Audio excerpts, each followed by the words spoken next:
옮겨갔더라. 아멘, 아멘. 블레스드 블레싱이라는 제목으로 하나님의 말씀 나누도록 하겠습니다.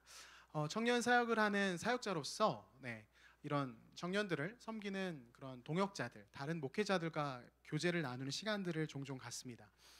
같이 만나서 무슨 이야기 하냐면 요즘 우리 교회 청년들 어떤지, 요즘 청년들의 트렌드가 뭔지 이런 이야기를 많이 합니다. 그래서 목회자들끼리 만나서 서로 또 치열업도 해주고 또 기도도 해주고 어떤 상황들을 함께 나누곤 하는데요. 이야기를 같이 모여서 하다 보면 중요한 것 한 가지를 알 수 있습니다. 그것이 무엇이냐면 비슷한 연령대, 같은 연령대죠. 이 연령대에 비슷한 또래들이 모여있는 청년들인데 신기하게도 정말 다릅니다. 그러니까 우리 분당우리교회 1청년부 공동체가 갖고 있는 독특한 색깔이 있듯이 각각 교회의 청년들이 그 스타일들이 다 달라요. 그러니까 지역마다 또 다르고 교회마다 또 다르고 전통교회면 전통교회대로 다르고 개척교회면 개척교회대로 다르고 굉장히 그 모양이 다양한 모습들이 있습니다. 그래서 막 이야기하다 보면 너무 재밌어요. 같은 상황에도 교회마다 다르게 청년들이 반응을 하는 거예요. 근데 한 가지 공통점이 있는데 그게 뭐냐면 우리 교역자들끼리 같이 그런 이야기를 합니다. 청년들이 주일에 와서 예배드리는 모습, 소그룹 참여하고 리더로 섬기고 이 주일에 만나는 모습과 주중에 만나는 모습이 너무 다르다는 거예요. 그래서 주일에 이렇게 참 예쁘고 참 헌신하고 이렇게 기쁨으로 웃음으로 이런 모습으로 주일에 우리가 만나서 이렇게 시간을 보내다가 주중에 길거리에서 지하철 안에서 다른 곳에서 의외의 장소에서 딱 마주쳤을 때 너무 다른 모습을 보고 깜짝깜짝 놀란다는 그런 이야기를 함께 나눴습니다. 실제로 취업을 준비하던 한 청년이 이제 취업이 된 이후에 하나님께 정말 감사하고 정말 하나님께서 이거 자리를 주셨다라고 그렇게 말하다가 주일에는 그런 고백을 하면서 오지만 주중으로 삶의 자리를 살펴봤을 땐 직장 안에서 정말 그리스도인으로 살아가는 게 아니라 전혀 비그리스도인과 다를 바 없는 그 무리의 한 사람으로 살아간다는 거예요. 왜 그렇게 사냐 물어보면 회사에서는 직급 높으신 분이 교회를 별로 싫어하셔서 이렇게 그 어떤 다 이유는 또 다 있는 거죠. 그래서 주일의 모습과 어떤 주중의 모습이 너무나 다른 그런 모습들이 우리 이 시대, 특별히 2024년 이 시대를 살아가는 우리 청년들 가운데 그 모습이 많이 있다라는 이야기를 나눴습니다. 여러분 어떻습니까? 여러분의 모습은 어떻습니까? 주일에 이렇게 예배드리는 이 모습과 하나님을 믿는다 말하고 하나님을 사랑한다 고백하는 이 모습과 여러분의 월요일부터 토요일까지 그 주중을 그 나머지 시간들을 살아내는 모습, 어떤 모습으로 살아가고 계십니까? 그 시간 속에서도 예배를 드리고 소그룹을 하는 이 시간, 나눔을 하는 이 시간을 제외하고 나머지 시간 속에서도 여러분의 입에서 하나님에 대한 이야기가 나오고 하나님 기뻐하시는 어떤 삶을 살아가는 어떤 방식에 대한 이야기가 나오고 여러분 그런 모습으로 지금 살아가고 계시는지 여쭙고 싶습니다. 여러분 어떻습니까? 여러분의 주중의 모습은 어떻습니까? 제 아들 이야기 잠깐 좀 할게요. 첫째 아들이 재하라는 친구인데 4살입니다. 4살. 첫째가 어린이집을 좀 다니고 있어요. 그 목사의 아들로 태어나 얼마나 이 아들이 지금 참 쉽지 않은 시간들을 보내고 있는데요. 이 친구가 어린이집 가서 굉장히 독특한 행동을 하나 하고 있어요. 뭐냐면 유아부에서 찬양을 배우지 않습니까? 같이 찬양도 하고 그 시간에. 근데 어린이집 가서 배운 찬양을 그 아이들 앞에서 하는 거예요. 이제 유아부 전도사님이 앞에서 이렇게 마이크 끼고 이렇게 하시잖아요. 근데 그거를 어린이집 가서 애들 앞에 앉혀놓고 친구들 앞에 앉혀놓고 거기서 하는 거예요. 아직 한글을 떼지 못해서 가사도 좀 이상할 거예요. 그래서 좀 이상한 가사인데 아무튼 멜로디는 찬양이고 그래서 가끔 하나님 나오고 이런 찬양을 하는 거예요. 그래서 이제 계속 흥얼거리니까 이제 어린이집 선생님이 제가 이제 하원할 때 한번 가봤더니 아버님, 재하가 자꾸 찬양을 해요. 자신의 정체성을 너무나 잘 보여주는 거죠. 목사 아들로서 나는 목사 아들이다. 우리 아버지 목사님이다. 찬양을 하고 본인이 흥얼거리고 너무 즐거운 거죠. 그래서 내가 속한 정체성을 거기서 가감없이 드러내는 거죠.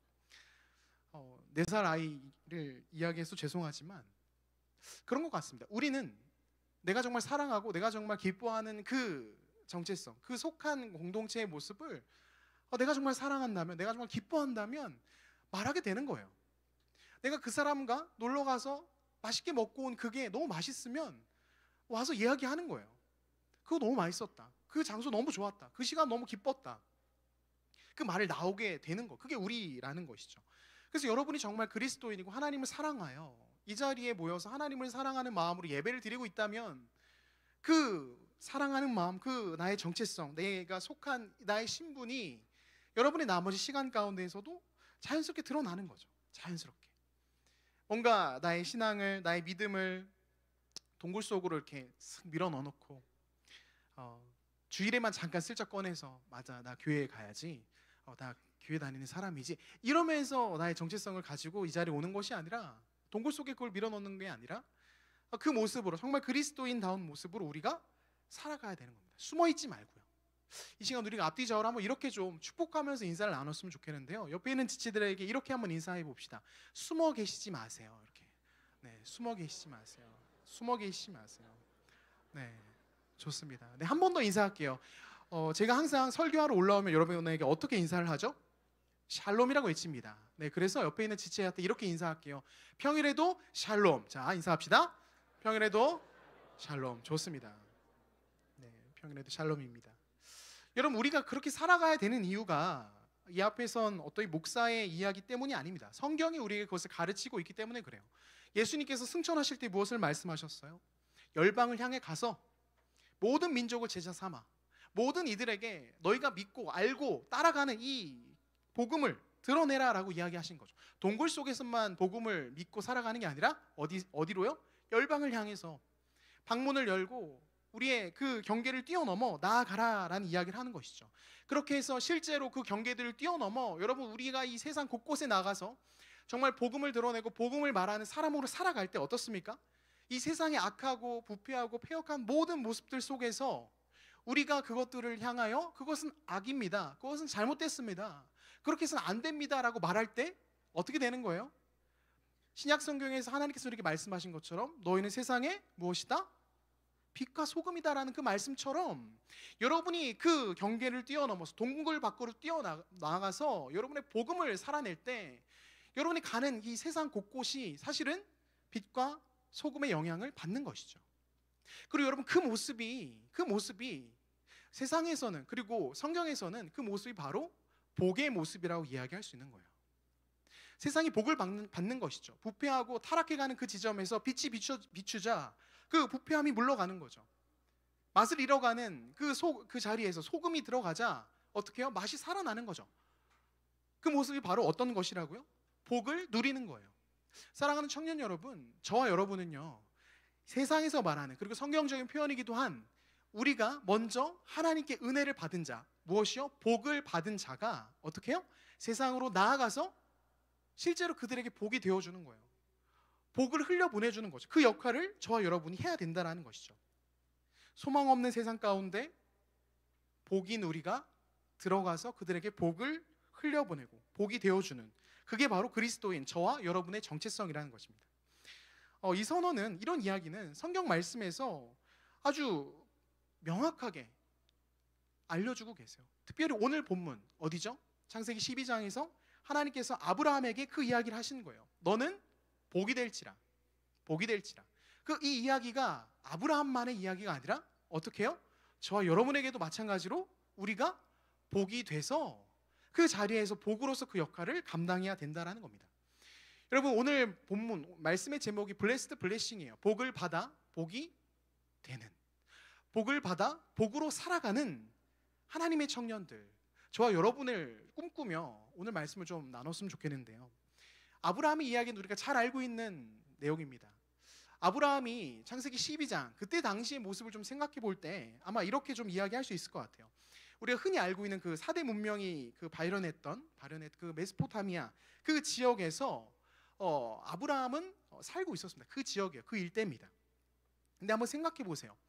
우리가 창세기 11장 지난주에 살펴본 것처럼 사람들은요, 자신의 영광을 위해서 탑을 쌓고 자신의 영광을 드러내기 위해서 열심을 내고 살아가고 있었습니다. 근데 그런 사람들이 이제 탑을 쌓는 것은 멈춰지지만 여전히 무엇을요? 자신의 영광을 위해서 자신의 어떤 것을 꿈꾸며 살아가고 있는 것이죠. 그래서 문명이 발생하고 그 안에서 어떤 것들이 자라나고 하는 모습이 인간적인 시선에서 봤을 땐 와, 드디어 인류 역사 속에 뭔가 새로운 일들이 발현하는구나라고 볼 수 있지만, 실은 영적인 부분으로 볼 땐 악한 인간들이 그 자리에서 하나님이 아닌 우상들을 숭배하며 우상들을 마치 하나님처럼 여기는, 영적으로는 굉장히 어둡고 침침한 그런 모습을 보고 있는 것이죠. 근데 바로 그 어두운, 영적으로 어두운 그 시대 가운데 하나님 누굴 부르시는 거예요? 우리가 잘 알고 있는 하나님의 사람 아브라함을 부르시는 거죠. 아브라함을 부르셔서 아브라함을 통하여 이 영적으로 어둡고 하나님의 존재가 인정되어지지 않는 세상 속에서 아브라함을 통하여 하나님이 드러나길 원하시는 거예요. 아브라함을 통하여 그들에게 하나님을 증거하고 하나님의 능력이 그들 가운데 보여지는, 아브라함이 그 역할을 하는 것입니다. 그래서 여러분, 아브라함을 부르신 이 장면을 생각해 볼 때 우리가 노아 때도 마찬가지입니다. 아브라함이 흠이 없고 문제가 없고 거룩한 준비된 사람이라서 하나님이 부르시는 것이 아니에요. 당시 아브라함이 살아갔던 그 시대가 앞서 말한 것처럼 우상이 만연했던 시대입니다. 사람들이 우상 숭배하는 게 굉장히 쉬웠어요. 실제로 아브라함의 아버지 역시 우상을 만드는 일을 했던 사람입니다. 여호수아 24장 2절에 이런 말씀이 있어요. 여호수아 24장 2절, 제가 읽을게요. 한번 말씀 한번 보세요. 여호수아가 모든 백성에게 이르되 이스라엘의 하나님 여호와께서 이같이 말씀하시기를 옛적에 너희의 조상들 곧 아브라함의 아버지 나홀의 아버지 데라가 강 저쪽에 거주하여 다른 신들을 섬겼으나, 아브라함도 그랬습니다. 아브라함이 살고 있는 환경, 아브라함 역시도 다른 신을 섬기는 그런 모습 가운데 살아갔던 인물이라는 것이죠. 그런데 그런 인물을 누가 부르시는 거예요? 하나님이 부르시는 거예요. 자격 있는 사람 부르는 것이 아니라 여전히 부족하지만 하나님께서 그를 택하셔서 말씀으로 그들을 이끌어 내신다는 겁니다. 죄의 자리에 있고 하나님을 섬기는 자가 아닌, 죄가 만연한 그 우상 숭배를 돕는 역할을 했던 그 가문에 있던 사람이지만 하나님이 부르시는 거예요. 아브라함을 부르시는 그 하나님을 우리가 신약 시대로 넘어오면 로마서 말씀이죠. 우리가 무엇을 연결해서 생각해 볼 수 있습니까? 오늘날 우리를 부르시는 하나님 또한 마찬가지인 거예요. 로마서 5장 8절 같이 한번 읽어볼까요? 같이 한번 읽습니다. 시작. 우리가 아직 죄인 되었을 때 그리스도께서 우리를 위하여 죽으심으로 하나님께서 우리에 대한 자기의 사랑을 확증하셨느니라. 아멘. 하나님이 부르시는 거예요. 아브라함을 부르셨던 그 하나님, 아브라함 부르셔서 너는 복이 될지니 라고 말씀하신, 복으로 살아갈 것을 말씀하시고 부르시는 그 하나님이 누구를 부르신다고요? 우리 역시 동일하게 부르시는 거예요. 말씀으로 부르시는 겁니다. 하나님께서 말씀으로 다가오셔서 말씀으로 우리 마음을 두드려서 부르시는 거예요. 나와라. 그 자리에서 나와라. 우리를 부르시는 거예요. 그래서 우리에게 무엇을 말씀하시는 거예요? 동일하게 아브라함에게 복이 되라 말씀하신 것처럼 우리 역시도 무엇이 되는 거예요? 복이 되는 삶으로 하나님께서 우리를 부르신다는 겁니다. 여러분, 우리가 자격이 있어서 우리가 뭔가 특별해서 이 자리에 와서 예배 드리는 게 아니에요. 전적인 하나님의 은혜입니다.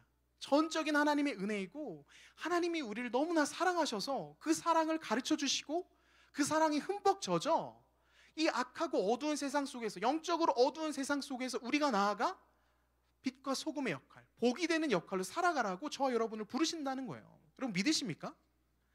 여러분, 그렇게 우리를 부르셨어요. 그저 나 한 사람 구원받고 끝나는 게 아니라 나를 통하여 이 세상이 복을 받는 것, 내 곁에 있는 이들이 복을 받는 것, 내 곁에 있던 이들이 소망을 찾는 것, 웃을 수 있는 것, 그 역할을 위해서 하나님이 저와 여러분 부르셨다는 거예요. 사랑하는 청년 여러분, 기억하십시오. 그저 나 한 사람의 신앙의 어떤 유익을 위해서, 하나님 믿으니까 내가 뭐가 잘 풀리겠지, 뭐가 잘 되겠지, 나 한 사람의 어떠한 안위를 위해서 하나님이 우리를 부르시지 않으셨다는 거예요. 하나님이 우리를 부르신 건, 나를 부르신 건 나를 통해 나의 가족이, 나를 통해 나의 친구들이, 나의 직장이 복을 받게 하시기 위해서 하나님 부르셨다는 겁니다. 여러분, 그래서 아브라함을 복으로 이끌어 가시는 그 하나님의 이 부르심 앞에 오늘 저와 여러분 두 가지 중요한 내용을 좀 살피려고 합니다. 어떻게 하면 복이 될 수 있는가, 어떻게 하면 정말 그 복으로서의 삶을 살아갈 수 있는가, 두 가지를 살펴볼 건데, 첫 번째는 이것입니다. 떠나라 하는 거예요. 떠나라. 같이 한번 따라 합시다. 떠나라. 떠나라 라고 말씀하시는 거예요. 창세기 12장 1절 말씀 같이 한번 읽어볼게요. 같이 한번 읽습니다. 여호와께서 아브라함에게 이르시되 너는 너의 고향과 친척과 아버지의 집을 떠나 내가 내게 보여줄 땅으로 가라. 아멘. 아멘. 하나님께서 아브라함을 부르셔서 떠나라 라고 말씀하십니다. 근데 떠나라고 말씀하실 때 앞에 중요한 내용들을 함께 다루고 계세요. 무슨 이야기를 하세요? 고향과 친척과 아비 집을 떠나라고 말씀하세요. 여러분, 여기서 이야기하는 고향은 우리가 잘 알 수 있고 떠올릴 수 있듯이 익숙한 거예요. 그 자리, 아브라함에게 익숙한 그 자리, 어떤 자리입니까? 우상 숭배하는 그 삶의 자리, 하나님이 기뻐하시지 않는 모습들을 살아내는 그 자리, 익숙한 그 자리. 근데 그 자리가 굉장히 좋아요. 왜냐하면요, 고향과 친척과 할 때 이 친척이 뭐냐면 나를 지켜줄, 마치 방패처럼, 울타리처럼 나를 지켜줄 친척들이 함께 있는 자리거든요. 하나님이 기뻐하시지 않는 익숙한 그 자리.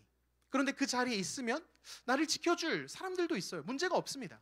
당시에는 부족 사회이기 때문에 특별히 혼자 개인이 어떻게 무언가를 살아낼 수 있는 환경이 아닙니다. 같은 이 친척들, 친족들이 마치 하나의 국가처럼, 나라처럼 서로를 지키는 거예요. 그러다 보니까 친척과 함께 있다는 것은 나를 지켜줄 든든한 보디가드를 두고 있는 것이죠. 안전한 울타리 안에 있는 모습이라는 거죠. 그 친척과 또 어디를 떠나라는 거예요? 아버지의 집을 떠나라고 이야기합니다. 아버지의 집. 아버지가 어떤 일을 했어요? 우상을 만드는 일을 했습니다. 그 아버지의 집을 떠나는 거예요. 그것은 무슨 말을 의미하냐면 아버지가 해왔던 일들을 이어받아서 아브람은 어떤 미래를 보장받을 수 있었어요. 아버지가 열심히 하던 그 가업을 이어받아 10년 후, 20년 후 자신이 무슨 일을 할지, 뭘 먹고 살지 문제가 없는 것이죠. 그 모든 것이 보장되어 있고 안전해 보이는 그 자리를 하나님께서 무엇하라고 말씀하시는 거예요? 떠나라 라고 하시는 거예요. 이해가 잘 안 가죠. 하나님 왜 떠납니까? 여러분 이 말씀을 잘 보셔야 돼요. 고향과 친척과 아버지의 집, 인간적인 눈으로 볼 때 우리가 원하는 곳이에요. 우리가 원하는 곳입니다. 익숙한 나의 삶의 자리, 그리고 나를 지켜주는 모든 이 인프라 내지는 관계들 다 갖춰져 있어요. 너무 안전해요. 문제될 게 아무것도 없죠. 더군다나 나의 미래가 보장되어 있는 그 자리, 인간적인 눈으로 볼 때는 최고의 자리입니다. 그런데 하나님 무엇을 말씀하시는 거예요? 그 자리를 어떻게 해요? 떠나라는 거예요. 왜 떠나야 됩니까? 그 자리에 누가 없어요? 하나님이 없으신 거예요. 그 자리는 하나님의 다스리심이 있는 자리가 아니에요. 떠나야 돼요. 하나님은 그 자리를 떠나서 이제 누구와 함께 하자는 거예요? 나와 함께 하자라고 말씀하시는 거예요. 그 자리를 떠나서 내가 너에게 약속한, 내가 너의 삶 가운데 이끌어갈 귀한 자리로 이제 나와 함께 가자라고 이야기하시는 겁니다. 이걸 어떻게 할 수 있냐면 여러분 1절 말씀에서 아주 중요한 말씀을 하나님이 하세요. 내가 내게 보여준 땅이 아니라 보여줄 땅이에요. 내가 어디로 갈지 몰라요. 아브라함은요, 하나님의 말씀을 듣고 그 부르심을 따라 나아가긴 가야 되는데 어디가 하나님이 나에게 약속하신 땅인지 몰라요. 하나님이 보여주셔야지. 하나님이 말씀해 주시는 거죠. 바로 이곳이다. 이곳에서 내가 너를 통해 놀라운 일들을 할 것이다 라고 말씀해 주셔야만 알아요. 그럼 그거 어떻게 할 겁니까? 무슨 방법으로요? 끊임없이 누가 소통하는 거예요? 하나님과 소통하는 거예요. 이전까지는 고향과 친척과 아버지의 집에 살 때는 하나님의 다스림도 없고 그냥 그 시대 그 흐름 속에 그냥 몸을 맡기면서 누구한테 굳이 물어볼 필요도 없죠. 앞날이 다 보장되어 있고 예상되어지는데 너무 편한 거예요. 어려울 게 없는 것이죠. 근데 그곳은 죄가 있습니다. 하나님 기뻐하시지 않는 모습들이 있어요. 근데 하나님께서 그 자리에서 나와서 어디로 가자고 하시는 거예요? 내가 너에게 보여줄 땅, 나와 함께 갈 그 자리로 지금 초대하시는 거예요. 사랑하는 청년 여러분, 이 말씀이 우리에게 굉장한 도전이 됩니다. 왜냐하면요, 우리는요 하나님을 향해 나아가는 이 걸음 내디는 게 진짜 어려운 사람들이거든요. 하나님에게 우리가 무엇을 이야기합니까? 하나님 보여주시면 갈게요. 하나님 어디로 가는지 알려주시면 갈게요. 어떻게 하는지 명확하게 알려주시면 제가 머릿속으로 그림을 그리고 계획을 세워서 한번 가볼게요. 우리가 그렇게 이야기한단 말이죠. 하나님께서 알려주시지 않으셔서 그래서 내가 못 움직이겠다, 내 앞날이 불안해서 못 움직이겠다라고 말을 우리가 많이 합니다. 그런데 한번 생각해 봅시다. 정말 우리가 그럴까요? 하나님께서 알려주지 않으셔서 우리가 못 움직이는 걸까요? 여러분 창세기 2장 3장에서 어떤 장면이 나옵니까? 선악과를 먹는 장면이 나옵니다. 하나님이 안 알려주셨습니까? 알려주셨어요. 먹지 말아라, 먹는 날엔 죽으리라 알려주셨어요. 알려주셨지만 무엇을 합니까? 우린 먹는 거예요. 하나님이 안 알려주셔서 못 가는 게 아니라 우리는 하나님을 믿지 않으려고 하고 내 머릿속으로 계획된 것을 의지하고 내 계획, 내 능력, 내 힘을 더 신뢰하기 때문에 움직이지 못하는 거예요. 불안한 거죠. 발을 내디디면 내가 망할 것 같으니까, 고향과 친척과 아비집을 떠나면 나의 미래가 보장되어 있지 않을 것 같으니까 움직이지 않는 거예요. 그래서 머무는 거예요. 어디에? 죄의 자리에. 하나님의 인도하심과 하나님의 일하심, 하나님의 그 주권적인 다스리심이 있는 자리로 못 가는 거예요. 근데 하나님은 무엇을 말씀하세요? 아니, 그 자리가 아니야. 너 이제 움직여야 돼. 내가 너에게 허락한 그 자리, 그곳으로 이제 움직여라고 말씀하시는 거예요. 그래서 우리에게도 동일한 말씀을 하시는 거죠. 오늘도 우리에게 말씀하세요. 떠나라라고. 목사님 그러면 이직을 해야 됩니까? 목사님 미국으로 가야 됩니까? 여러분 그런 이야기가 아니에요. 내 영적인 자리, 하나님 앞에서 살아내는 내 영적인 자리를 생각해 보세요. 내가 하나님 앞에서 지금 하나님이 기뻐하시지 않는 그 자리, 죄로 만연한, 죄가 익숙한 그 자리에서 어떻게 해요? 떠나야 된다라는 이야기를 하시는 거예요. 여러분 여기서 말씀하시는 내가 떠나라는 이 하나님의 말씀, 이 말씀이 신약으로 넘어가면 골로새서 3장 8절 9절에 이렇게 말씀이 되어 있어요. 이렇게 표현됩니다. 제가 읽을 테니까 한번 보세요. 이제는 너희가 이 모든 것을 벗어버리라. 곧 분함과 노여움과 악의와 비방과 너희 입에 부끄러운 말이라. 너희가 서로 거짓말을 하지 말라. 옛사람과 그 행위를 벗어버리고 떠나라라는 이 하나님의 말씀이 신약으로 넘어오면 벗어라라는 표현으로 바뀌는 거예요. 무엇을 벗어야 돼요? 내 안에 익숙한 죄의 흔적들, 죄의 모습들을 벗어내는 거죠. 하나님이 기뻐하지 않는 자리를 즐기는 나의 자리, 이것을 벗어내는 거예요. 사랑하는 청년 여러분, 한 주를 살아내시면서 나의 신앙은 동굴 안에 밀어 넣어버리고 그저 그냥 내 원하는 대로, 내 육체의 만족대로 살아가고 있는 그 자리에서 벗어나라는 거예요. 그 자리를 떠나서 어디로요? 하나님이 기뻐하시는 새 사람을 입는 하나님의 청년의 자리로 돌아오라 말씀하시는 거예요. 그 자리로 나와 함께 가자라고 주님 부르신다는 것이죠. 여러분 말씀을 읽고 계십니까? 사랑하는 청년 여러분, 말씀을 읽고 계십니까? 저에게 찾아오는 청년들이 그런 이야기를 많이 해요. 목사님, 신앙생활 하기가 너무 어렵습니다. 제 안에 하나님에 대한 기대감이 없고요, 제 안에 믿음이 자라나지 않는 것 같아요. 목사님, 그래서 주일 예배가 별로 제 안에 마음이 닿지도 않고 속으로 그 자리에 가서 무슨 이야기를 해야 될지 모르겠어요. 그렇게 말하는 청년들이 저에게 옵니다. 제가 그 청년에게 물어봅니다. 말씀을 읽고 있습니까? 말씀으로 다가오시고 여러분의 마음에 말씀으로 그 문을 열어가시는 그 하나님, 그 하나님을 만나고 계십니까? 말씀을 읽지 않고 그냥 내 판단, 내 이해, 내 지식대로, 내 계획대로 그저 나에게 익숙한 그 자리에서 머물려고만 있다면 우린 믿음의 걸음을 내딛기가 참으로 어려운 것이죠. 목사님 저도 마찬가지입니다. 여러분 제가 말씀 묵상하면서 제 스스로에게도 이 말씀을 참 많이 곱씹어 봤어요. 내가 지금 떠나야 될 자리는 어디인가? 나에게 익숙한 자리, 내 안에 죄가 작동하려고 하는 그 자리는 어디인가? 여러분 저에게도 있습니다. 저에게도 있어요. 하나님이 이 말씀을 묵상하는 가운데 저에게 알려주시는 거죠. 목회를 하고 전도사부터 지금 목사 안수를 받고 지금 사역을 하는 이 시간까지 사역에 이 연차가 쌓이게 되자 경험이라는 게 쌓이거든요. 경험이 쌓입니다. 근데 경험이 굉장히 무서워요. 그 경험 속에는 인간의 죄된 생각과 이 습관들도 경험으로 쌓이거든요. 그래서 어떻게 하면 더 쉬울지, 어떻게 하면 더 편할지 기가 막히게 알아요.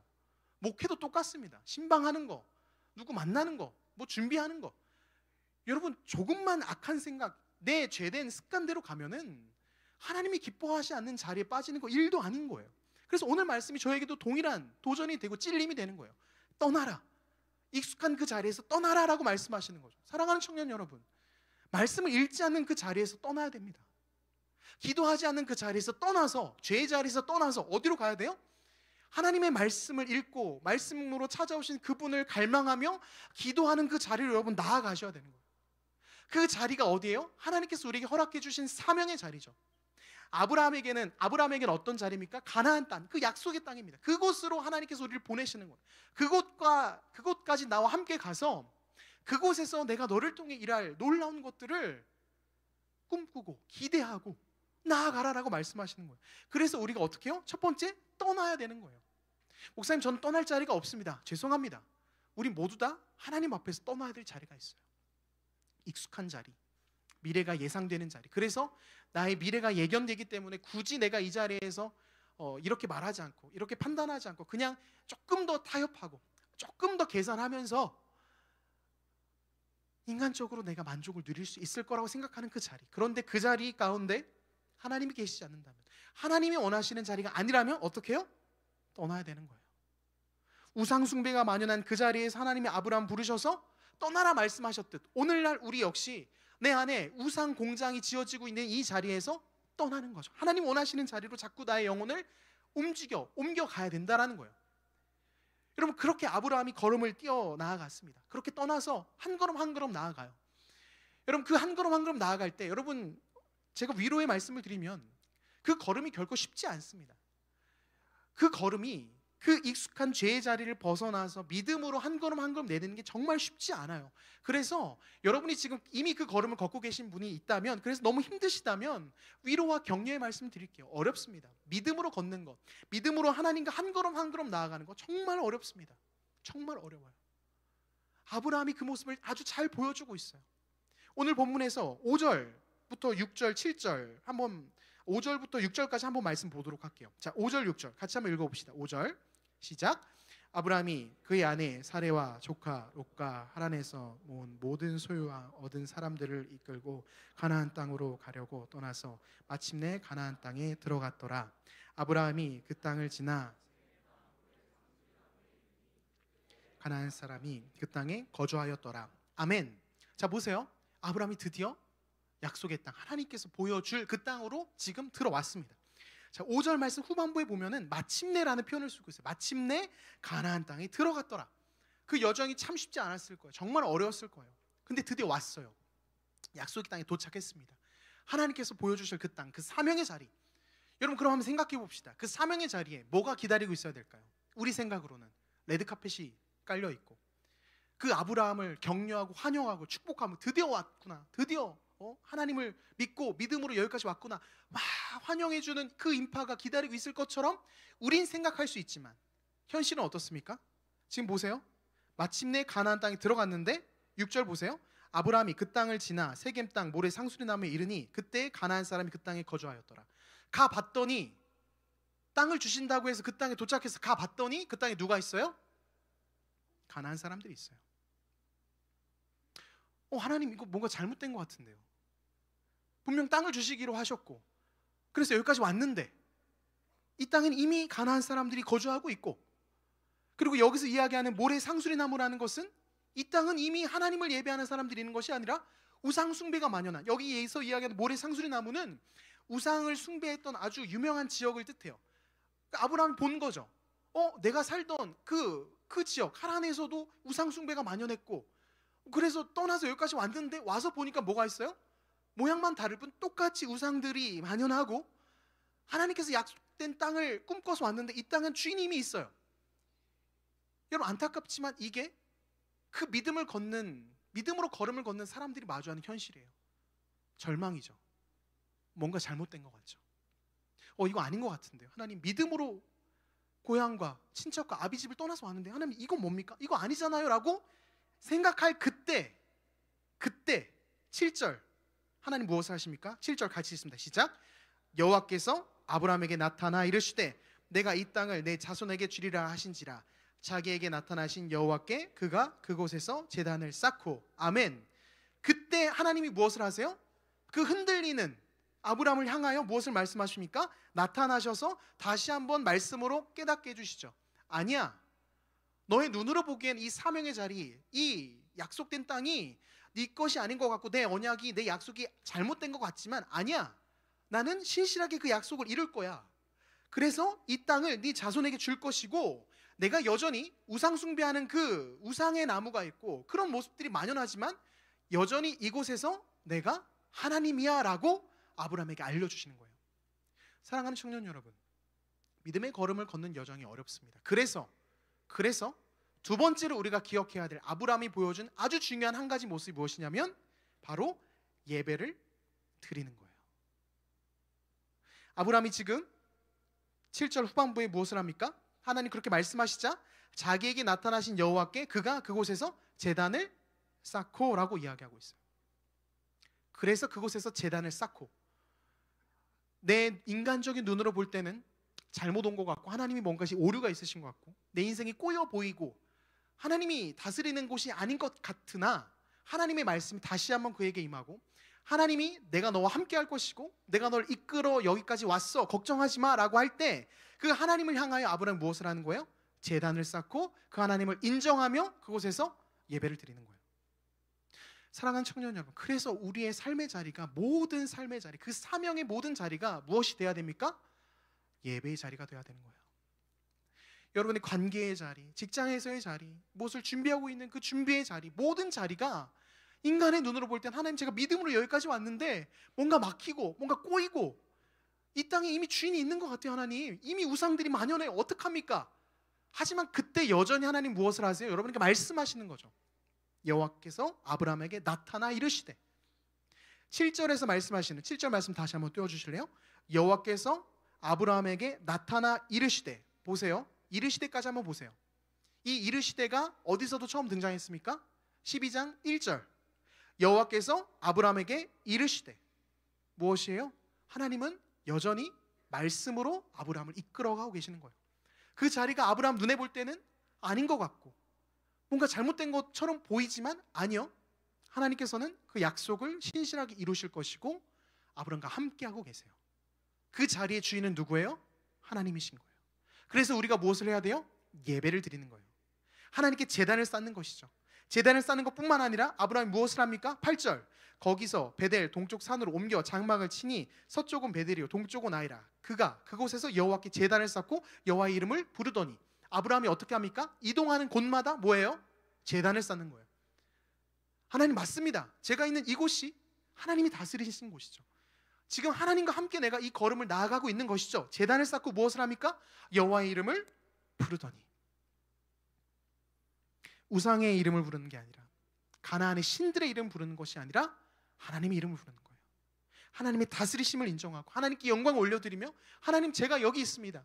믿음으로 걸음을 나아가는 제가 여기 있습니다. 하나님 나와 함께하고 계시고 그 언약을 신실하게 이루어 주실 하나님 제가 믿습니다. 그 믿음의 고백을 하고 있는 거예요. 사랑하는 청년 여러분, 여러분의 삶의 자리, 그 예배의 자리마다 예배의 자리가 되어야 될 그곳에서 여러분 하나님의 이름 부르고 계십니까? 그곳에서 무엇을 하고 계십니까? 불평과 원망과, 하나님 이건 아니잖아요. 하나님 제가 생각했던 건 이건 아니잖아요. 우린 여전히 그런 모습이거든요. 끊임없이 하나님에게 하나님의 다스리심과 하나님 나에게 맡겨주시는 그 사명의 자리를 하나님께 올려드리지 못하고 여전히 인간적인 생각과 판단으로 하나님께 따지는 거죠. 하나님 이거 아닙니다. 이거 잘못 온 것 같아요. 여기 아니에요. 제단을 쌓고 여호와의 이름을 부르며 하나님의 다스리심 가운데 그 사명의 자리를 나아가는 것이 아니라 그곳에서 뭐 하는 거예요? 불평과 원망과 투정을 하는 것이죠. 근데 여러분 그거 아십니까?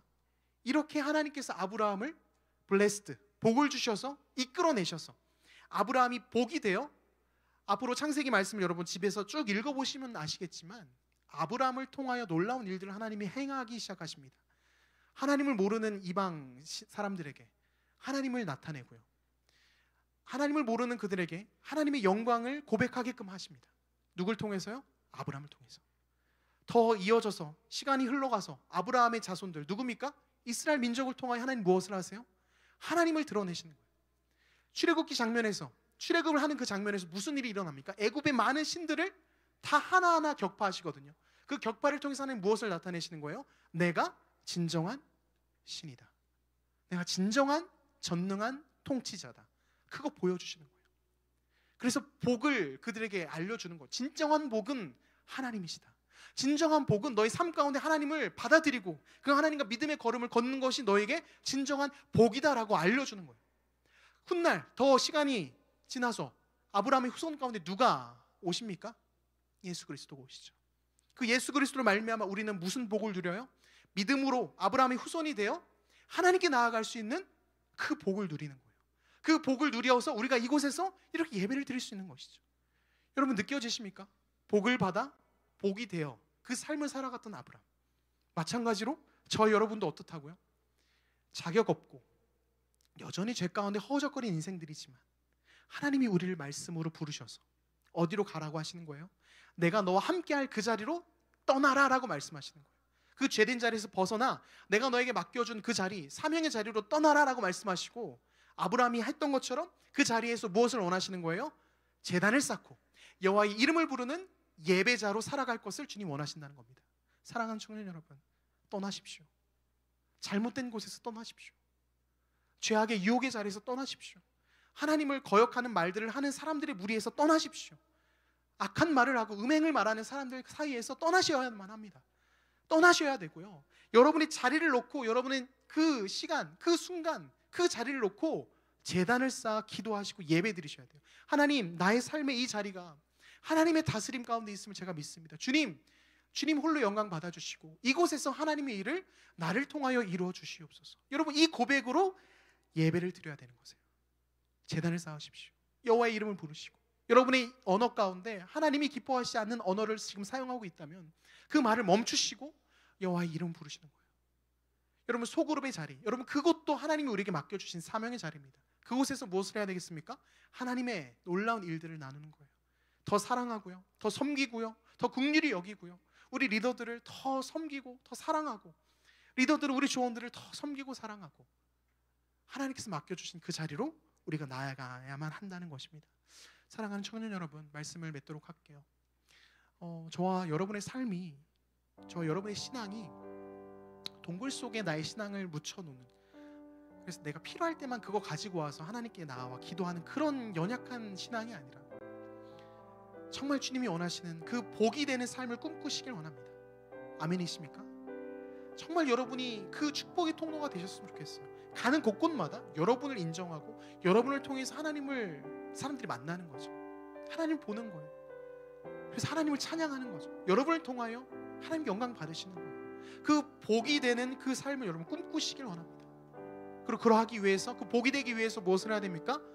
떠나셔야 되고요, 그 자리에서 예배하셔야만 합니다. 그 자리에서 하나님의 다스리심을 구하셔야만 합니다. 흔들리는 믿음, 흔들리는 연약한 나의 믿음을 하나님께 맡겨드리고, 주님 나를 긍휼히 여겨주셔서 내가 주님과 더 동행할 수 있도록, 더 주님께 묻고 주님과 동행할 수 있도록 나와 함께하여 주시옵소서. 이 기도 하실 수 있습니다.